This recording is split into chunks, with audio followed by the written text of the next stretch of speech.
Salut à toutes et à tous et bienvenue pour cette nouvelle vidéo. Alors aujourd'hui, après le test qui m'a pas forcément séduit, mais je vous ai expliqué pourquoi par rapport au gravage, et ben on va s'attaquer à la partie CNC, ce qui me botte le plus.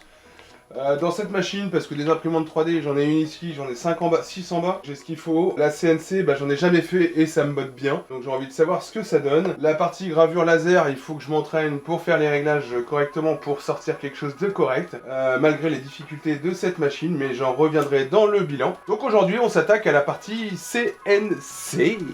La CNC, donc on part d'une... Je vais vulgariser ça pour vous expliquer dans les grandes lignes qu'est-ce que c'est qu'une CNC. C'est une machine à commande numérique, c'est-à-dire que vulgairement, c'est comme si vous branchiez une défonceuse à une machine, comme une imprimante 3D par exemple, et qui va bouger sur 3 axes. Donc vous allez créer quelque chose sur un logiciel, derrière vous allez envoyer l'information sur la machine, et elle, avec différents types de mèches, va pouvoir reproduire ce que vous lui avez demandé, donc de graver quelque chose, de tailler dans le bois, pour vous faire différents modèles, différentes choses et tout ça. Moi je vous avoue que ça me botte pas mal. Là c'est vraiment une machine amateur, mais ça va me permettre de mettre un premier pas, de me mettre un petit peu dedans, parce que j'ai pas envie de commencer très gros dans un premier temps, parce que c'est toujours la complexité dans l'impression 3D, comme dans d'autres systèmes. Si vous achetez au top dès le début et que vous vous en sortez pas, vous allez être dégoûté et derrière la machine elle restera dans un placard et vous vous en servirez plus. Alors que là, on est censé avoir une machine qui fonctionne de façon correcte et de façon basique, ce qui permet de mettre un pied à l'étrier dans le monde de la CNC. Alors, une chose qui est importante pour cette partie-là. Moi je sais que je suis pas mal de youtubeurs qui travaillent le bois, voilà. Certains effectivement ont des super machines CNC et on sait qu'une CNC fait beaucoup de poussière. Pourquoi ? Parce qu'avec la mèche que vous allez utiliser, elle va creuser plus ou moins le bois et en creusant, il y aura déplacement de matière, donc déplacement de poussière, puisque ça va être très très fin. Là-dessus, j'ai regardé, j'ai réfléchi, on peut malheureusement pas mettre d'aspirateur pour pouvoir aspirer la poussière au fur et à mesure. Donc on va voir ce que ça va donner. Je ne l'ai pas encore testé, je fais ça devant vous. Ça m'a l'air franchement simple, après on va voir ce que ça va donner avec leur logiciel. Là, je pense que vous avez compris qu'il y avait un souci, mais c'est pas grave, on en parlera dans le bilan. On va voir ce que ça va donner en direct avec vous pour savoir si c'est simple ou pas.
Et là c'est bon.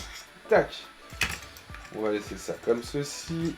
Tac. Alors j'ai grillé quelques étapes parce qu'effectivement au bout d'un moment vous prenez l'habitude de monter et démonter ce genre de tête. Alors on va quand même vérifier si je ne me suis pas du tout planté. Bon ça ok. On démonte le plateau. On s'en fout. Tout ça c'est bon. Le plateau c'est fait. On vient oui rebrancher la RJ45. Ok. J'éteins la tête. Alors, hop. Ici, la RJ45 est bien branchée en 1. Ok. Ok. En 2, c'est l'axe ici qui est là. Tac, tac, tac. En 2. En 3, c'est bien celui-là. Ok. En 5, ça est le screen ici. Alors, je viens prendre mon support.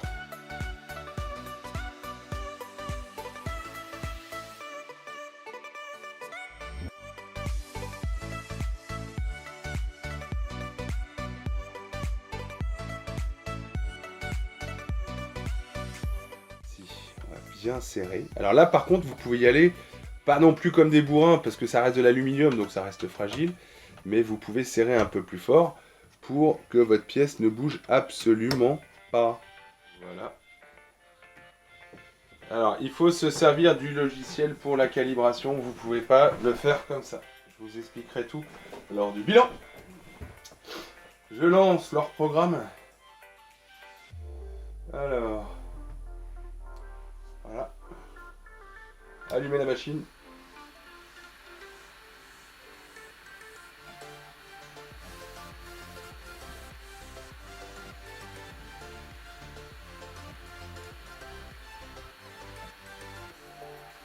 Là, ça gratte. Là, je le sens. Là. Ok, donc là, je fais régler l'origine du travail. On est bon. Ensuite, bah, on m'a mis 50%. Est-ce que vous croyez que ça va le faire ou pas? J'en sais rien. On est parti.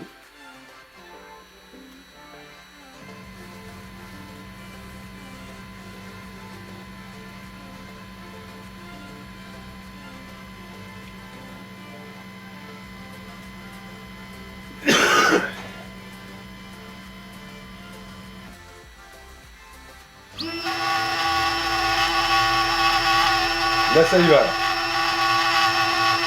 Là, le réglage était très bien fait.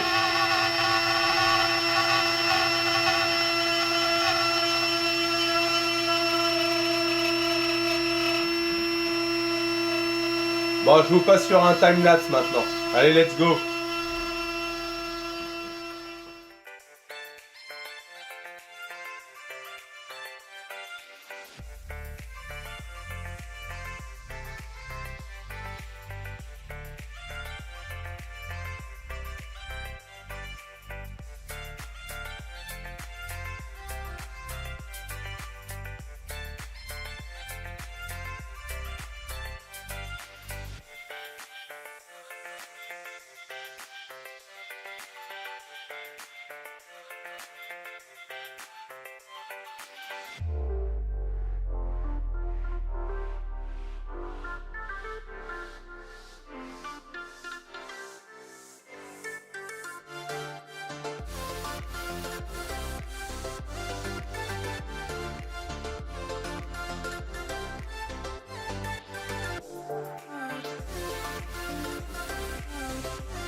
Bon, eh bien, je vais vous montrer ce qui a été fait donc par la CNC, par donc les deux mèches qui sont fournies avec cette machine. Alors je vous avoue que d'un côté je suis un peu déçu et de l'autre un peu content. Alors pourquoi? Parce que quand j'ai essayé de gérer les paramètres de cette machine, j'avoue que ça se fait relativement simplement. Maintenant, il est vrai que concrètement c'est un peu galère. C'est un peu galère parce que bon, une CNC, on sait très bien que ça fait de la poussière. Ce qui est galère et tout ça, je vous en parlerai vraiment dans le bilan, dans les points négatifs de cette machine. Au niveau des réglages, c'est pas si simple que ça. Au niveau de la finition, c'est pas si propre que ça. Alors il y a une mèche qui sert plus à faire des trous, des interstices pour emboîter d'autres trucs et tout ça. Vous allez avoir des photos qui s'affichent au fur et à mesure où je parle. Donc voilà. Et l'autre qui est beaucoup plus précise pour faire du travail de précision. Mais alors, travail de précision, j'ai envie de dire sans plus et sans moins, quoi. Ni plus ni moins, parce que... Alors, pour vous montrer, j'ai utilisé deux types de bois différents. Vous n'avez pas tout en time-lapse, parce que concrètement, chaque impression m'a pris 11 heures. J'en ai fait 1, 2, 3. Donc ça fait 33 heures d'impression, enfin de gravage. J'ai voulu faire deux tests, deux bois différents pour voir la différence entre les deux. Et j'ai également utilisé les deux mèches dans la même situation, sur le même schéma, le même dessin d'impression qui va se réafficher à côté de moi. Voilà, pour voir un petit peu jusqu'où on pouvait pousser le bouchon. Le premier essai qui a été pas forcément très concluant, donc c'est sur du bois de l'OSB. Voilà, donc qui est un bois, en fait c'est des copeaux de bois qui sont compressés, collés et tout ça. On utilise, moi j'utilise pas mal ça. D'ailleurs pour mon plan de travail, enfin mon plan de bureau ici. Voilà, donc j'ai voulu voir ce que ça donnait avec ce fameux logo. Et vous allez avoir l'image qui s'affiche. Alors c'est plutôt propre, hein, là-dessus il y a quand même quelques définitions qu'on voit, hein, ça a vraiment voulu être précis. Maintenant c'est vrai que le problème de ce bois là, c'est que comme tout est compressé, tout est collé, tassé et tout ça, en fait si la machine va trop vite, alors oui, si la machine va trop vite, ça va décoller certaines parties comme on peut le constater. Et au niveau motif, en fait on reconnaît un petit peu Gryffondor là-dessus, je dis pas le contraire. Maintenant je trouve pas ça extrêmement joli, je peux pas le retravailler, je peux pas poncer par dessus, voilà. Donc est-ce que... Alors au niveau de la vitesse, moi j'avais réglé ça à 40% la vitesse. Peut-être qu'avec une vitesse inférieure, il y aurait eu plus de détails, ça aurait été un peu moins déchiré et tout ça au niveau des logos, au niveau des traits, des lignes et tout ça. Donc voilà, donc sur l'OSB, écoutez, c'est propre mais sans être propre, quoi. Donc on voit que l'effort est là pour essayer de faire quelque chose. Ça ressemble au dessin, mais c'est pas concluant pour moi. Ensuite, donc l'autre bois que j'ai utilisé, donc c'est ni plus ni moins que du sapin. Alors, sur le sapin, j'ai essayé donc la première mèche qui va s'afficher à l'écran, donc celle pour faire, on va dire, la haute définition, hein, quelque chose de précis. Alors, je vous avoue qu'honnêtement, c'est nettement plus propre que sur l'OSB, parce que là, on est sur un bois qui est plus dur, et on est sur du bois, entre guillemets, brut, et non pas recompressé, broyé, recompressé et tout ça.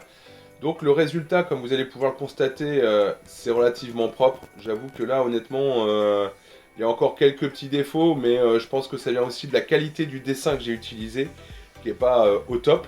Mais honnêtement, si je le mets de loin, je reconnais très bien le logo Gryffondor, même de près, hein. Mais non, j'avoue que là, franchement, c'est propre, ça fait le taf. C'est pas précis, mais voilà. Je pense que après, ça vient vraiment de la qualité de mon dessin qui n'était pas au top. Mais voilà, en tout cas, ça fait vraiment le taf. Ensuite, j'ai utilisé l'autre mèche qui s'affiche à l'écran. Alors elle, par contre, pour le coup, on sent que c'est de la mèche juste pour faire de la découpe ou faire un trou ovale ou rond ou carré. Enfin voilà, c'est pas fait pour faire quelque chose de précis comme un dessin comme j'ai voulu imprimer. Comme vous allez pouvoir le constater, c'est pas très beau, hein. Honnêtement, faut être très clair, je suis assez déçu. Bon, après on sait très bien que ce type de mèche, C'est vraiment pour faire de l'emboîtement, des trous, ce genre de choses, et pas pour avoir quelque chose d'aussi précis, aussi... voilà. Donc voilà sur ce que je peux vous dire sur les tests de cette CNC. C'est concluant, mais sans plus pour moi. C'est pas simple d'utilisation non plus. Ça fait beaucoup de bruit. Par contre, elle fait un bruit, mais alors autant je sais que les grosses ça fait du bruit, mais voilà. Autant elle, je peux vous dire qu'on est à l'opposé de toutes nos chambres et on l'entend quand même dans nos chambres. Alors vous allez me dire, mais pourquoi tu l'as pas mis dans l'atelier? Je vous expliquerai ça dans le bilan de cette machine. Donc ça fait du bruit, de la poussière, ça en fait un max, mine de rien. Donc je passais régulièrement l'aspirateur autour, il me reste encore pas mal de déchets d'ailleurs. Donc voilà. J'espère que cette vidéo vous aura plu. N'hésitez pas à la partager, n'hésitez pas à la commenter. Moi, ce que je vous donne comme avis, c'est mon avis personnel. Voilà, sur l'utilisation de cette machine, sur les essais et tout ça. N'hésitez pas à vous abonner. Un pouce bleu, ça fait toujours plaisir. Petite cloche pour avoir toutes les notifications parce qu'il reste des belles choses à voir bientôt qui vont arriver sur la chaîne. Je vous dis, prenez soin de vous. Allez, ciao, bonsoir. Allez, ciao, bonsoir.